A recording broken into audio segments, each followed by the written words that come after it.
Time for another overdress deck profile. Now, if you clicked on the thumbnail, you're probably a little bit confused as why you're seeing this beautiful woman here. We're not going to actually be talking about Buff Saga. We are instead going to be talking about Flagship Dragon Flagburg Dragon.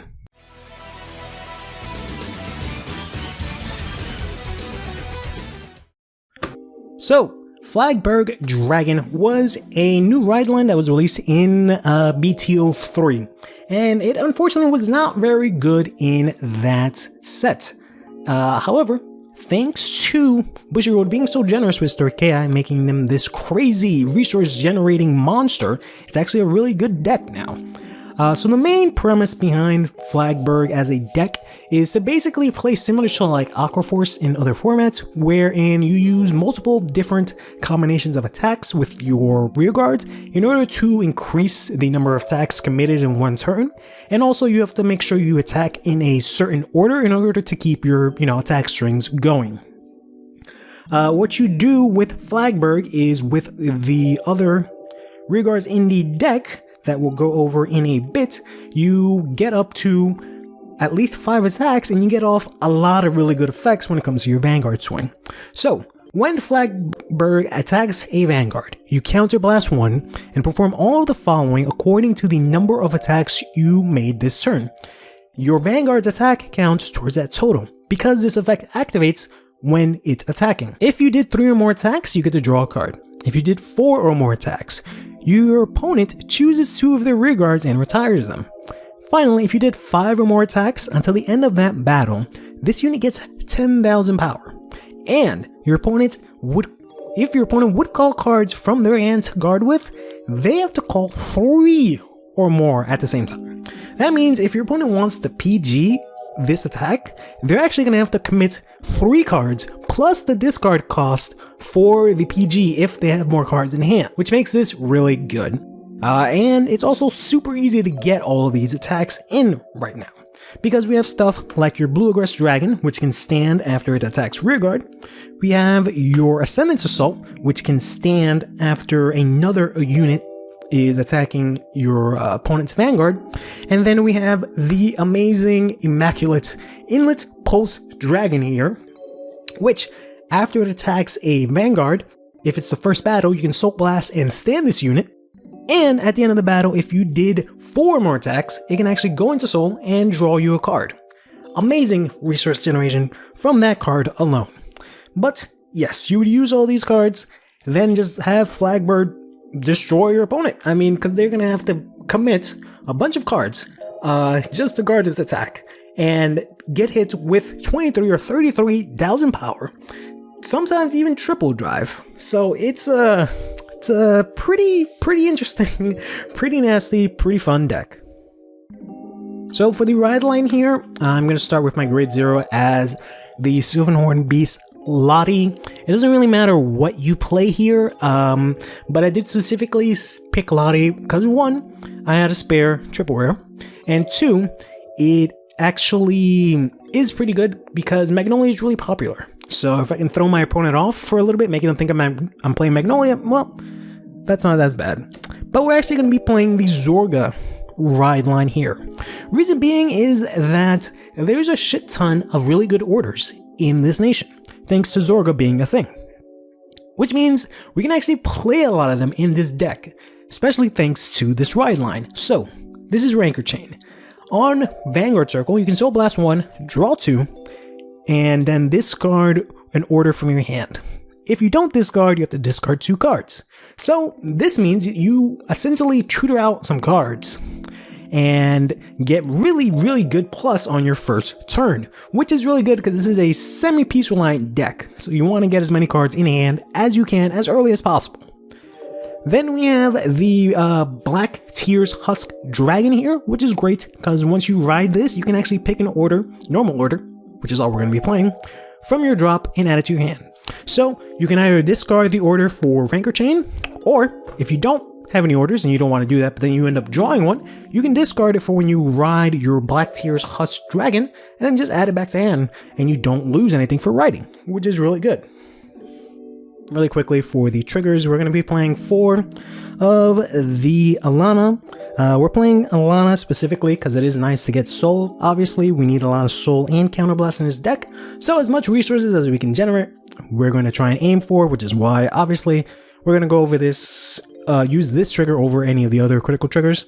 But we're also going to be playing 8 triggers total, because we're going to be playing 4 of the Abyss Temptation, and then we're going to be playing 3 of the new draw trigger here. The new draw trigger is great, gives you extra shield, but draws are really good because you cannot play fronts in this deck. You can maybe, for some reason, consider it if you like 20k shield, but that's completely pointless considering that your Vanguard is pretty much always going to be the last one to attack. So the front is really going to only give your Vanguard plus 10. Unless there's some sort of weird circumstance or you manage to attack first with Flagburg, which just means something has gone terribly wrong. As per usual, you know, heals and PGs. We like to try and stay in the game, so we have to play those. And then finally, the over trigger here is going to be the Blessed Flavor. This is, in my opinion, one of the best over triggers because it literally does everything. You draw 2, you get a crit, you give your front row 10,000, not that that matters, and you can heal. Combine that with the fact that your opponent will maybe not even be able to guard, you know, your Flagbird's attack. This trigger is absolutely amazing in this deck. Grade 1s here, we're going to start off with the Prized Trident. Prized Trident is a really amazing card. When another unit attacks, if it's the 5th battle, you can put this unit to the soul and countercharge. So you get both of your resources back from one card. And since your aim is to get 5 attacks in the first place, this is obviously going to proc all the time, which is really good. You usually use this in combination with your Ascendance Assault, basically put him behind Ascendance Assault, and then when you attack Vanguard again, you can boost with it and actually hit Vanguard this time, which is really nice.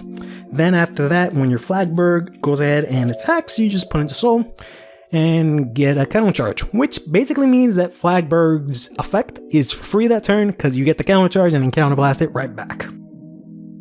Last grade 1 we're going to be playing here is 3 copies of the Conspiring Mutant Admantis. I might change this to 2, we'll see.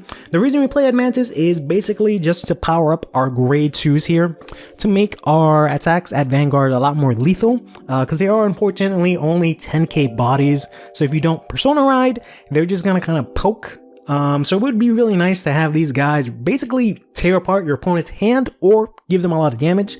So that when Flagburg comes in for the finishing blow, they're kind of screwed. So that's basically why we're playing Admantis here. Admantis on place, you can give another rear guard 5k power. For the grade 2s here, we're going to be playing 3 blurry copies of the Aggress Blue Dragon. We're only playing 3 here. I don't think this card is very good anymore, but we need some kind of way to multi-attack.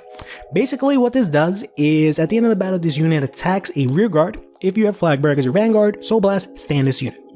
If your opponent doesn't have any rear guards, especially since you're going to be retiring some of them, it is kind of tough to rely on this to get the multi-attack. You don't really want to rely on your opponent having stuff or certain board states in order for you to actually progress in yours, which is why I don't really like this that much. It is nice that it's only Soul Blast, which is a little bit easier to generate in this deck, but nonetheless, we still need to play these because we really don't have any other option at the moment.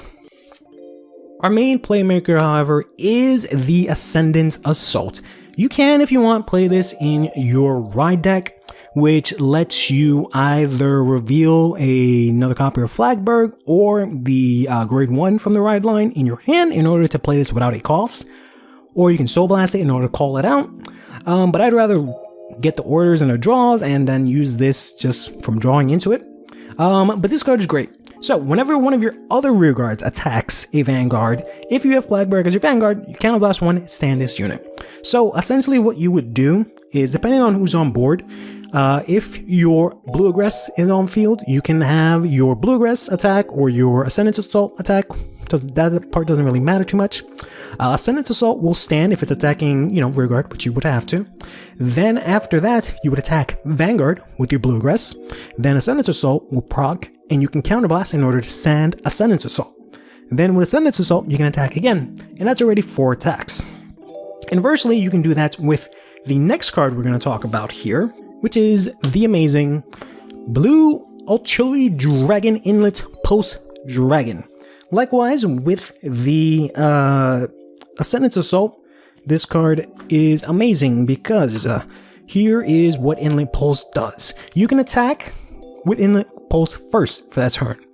If it attacks a grade 3 or greater Vanguard, and it's the first battle of that turn, and if you have Flagburg as your Vanguard, you Soul Blast 1, stand this unit. Then you can go ahead and attack with your Ascendant Assault. Then you again attack with your Inlet Pulse. Since you're attacking Vanguard, you can stand your Ascendant Assault. Once again, get your 4th attack that way. I am unfortunate and poor in that I only have 3 Inlet Pulses in this deck because even though I got a case of set 4, I only got 7 Inlet Pulses, and you kind of need that in every deck, and my girlfriend plays Magnolia, so she obviously has the 4 copies. Nonetheless, Inlet Pulse is amazing. Play 4 of it. Sell your leg if you have to. It also has a second skill where at the end of your turn, if the number of attacks this turn were 4 or more, put this unit to assault, draw 1. So you essentially draw 4 cards if you have this. If you have Inlet Pulse and you use Flagburg skill, because Flagburg lets you draw, and you get the double drive check. And then this lets you draw as well. It also kind of makes the Soul Blast cost kind of free. So, amazing card. Lastly, 3 copies of the Flagburg Persona Ride. It is amazing, 33k, 3 guards to guard, that's just way too good. It also makes your front row really strong, and they can actually swing and actually hit. So when your Ascendant Assault swings for its first attack, it actually swings for numbers your opponent is either going to have to guard or take, which is really good. So yes, definitely Persona Ride. Then for the orders, first off, we're going to be going with 2 copies of Spiritual Body Condensation. When you play this, Soul Blast 1, choose a card with a grade equal or less than your Vanguard from your drop, call it, and give it 5k. So what you can do with this, which is amazing, is that you can take out your Inlet Pulse from your soul, then just call it right back, which is amazing. So you can recur it, which is really good. But in general, if you lose any of your useful pieces, you can always just bring them back and they get to 5k. So again, your Ascendant Assault, your Aggress Blue Dragon, they can actually swing at face, which is really good, and your opponent will have to either take it or guard it. Then the only other order I play here is actually 4 copies of Gather Upon Me Ye Wandering Souls. So this combos really well with Flagburg because you can discard any other order. Usually I discard another copy of the same card because I'd rather use Spiritual Body Condensation. But your Vanguard for that turn will get triple drive or drive +1 if you use it, on your grade 2 turn, which you can technically do. So this means not only did you draw a card from Flagburg, not only did you possibly attack your opponent's Vanguard 4 times already, not only will you be retiring 2 of their rearguards, not only will you be getting plus 10k attack and also making them guard with 3 or more cards, but you also have triple drive on top of that. So this is a pretty nasty combo that can pretty much win you the game, which is pretty important for this deck because you want this deck to be as fast and as lethal as possible. It's essentially what's going on now is we have this sort of race between the grade or the turn 3 decks and then the turn 4 decks. Turn 4 decks mean the ones that need the setup to either Persona Ride or more usually in order to ride the grade 4s, whereas the grade 3 decks are something like Barrel Magus or Flagburg, where once they get to their Vanguard, they can start going and they hit you really fast. So it's this constant shift between the 2 of them. So you want to be as deadly as possible. Lastly, I'll go over some of the additional options. I'll go quick because I have a lot of them to talk about here. There's the Clipping Dragon of Soul Revolution. If you did 5 or more attacks, you can put this into the Soul and countercharge 1. It's another way to get resources, which is really good. If you have the space, you can go ahead and play this. I might add this in instead of an Admantis to make up for the 4th Inlet Pulse until I actually get an Inlet Pulse.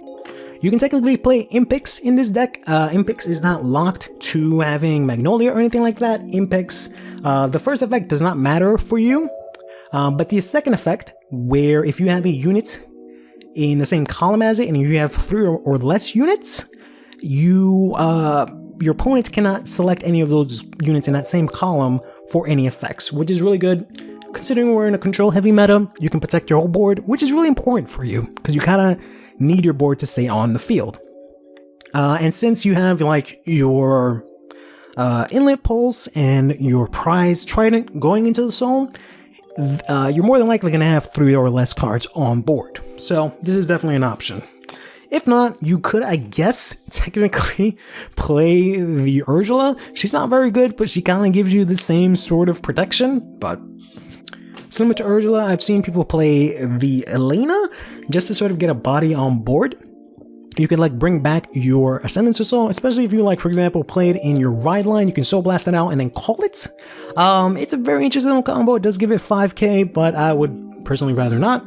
And then the slight maybe elephant in the room here is that I don't play any copies of the High Burst Dragon. This was the quintessential essential card for Flagburg in set 3 because it was the only real way you had in order to really get any sort of good multi-attack, unless you really had a really good board setup, right?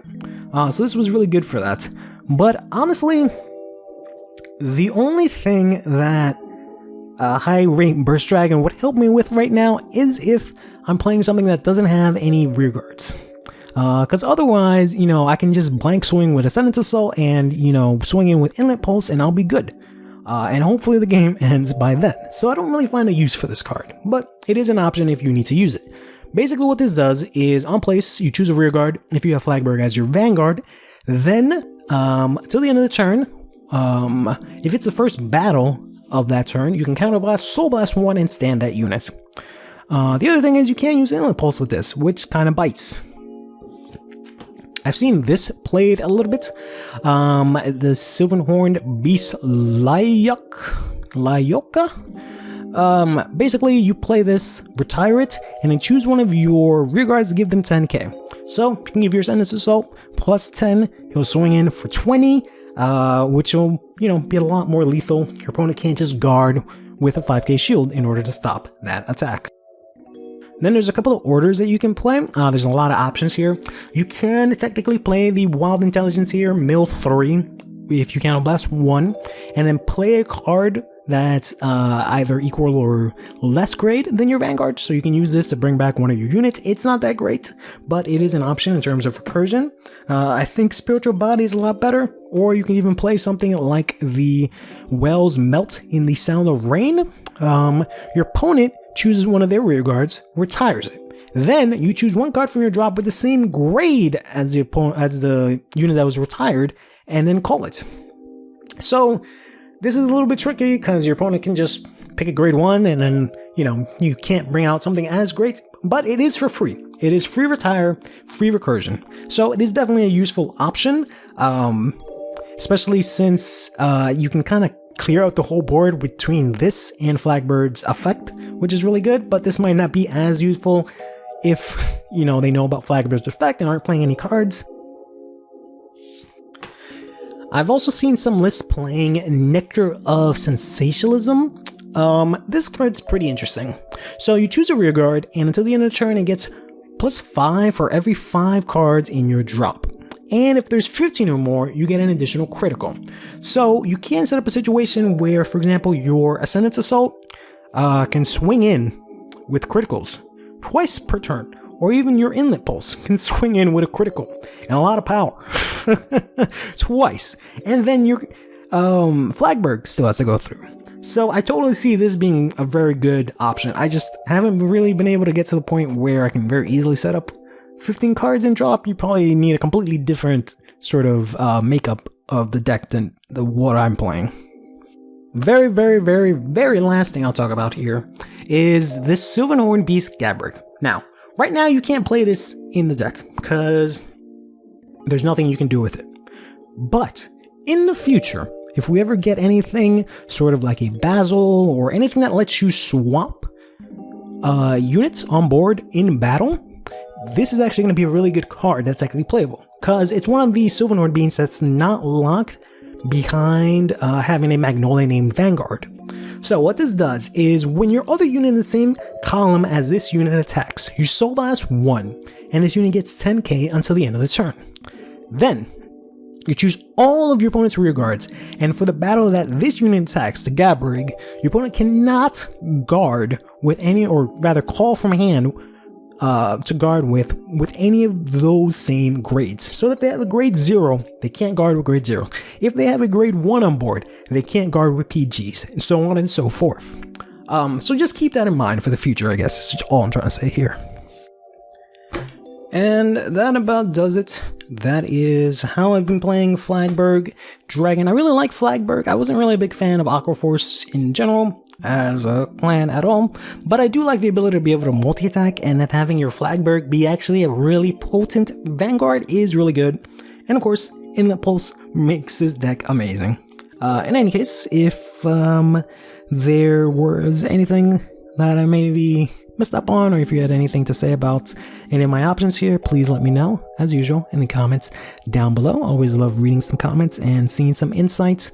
There's definitely a lot of flexibility with Flagburg, which I think is good, because I feel like the decks in this set, while the power scale has sort of increased and a lot of decks got a lot of good support, they've also gotten a little bit sort of stale in that I feel like a lot of lists or a lot of decks kind of are forced to just play in this one sort of route with all the same kind of cards, and there's not really too much flexibility again, where I feel like set 4, or rather set 3, we were a little bit more flexible. But Flagburg, what I'm trying to say, is one of the few decks that actually has a lot of flexibility in terms of what build that you can play with.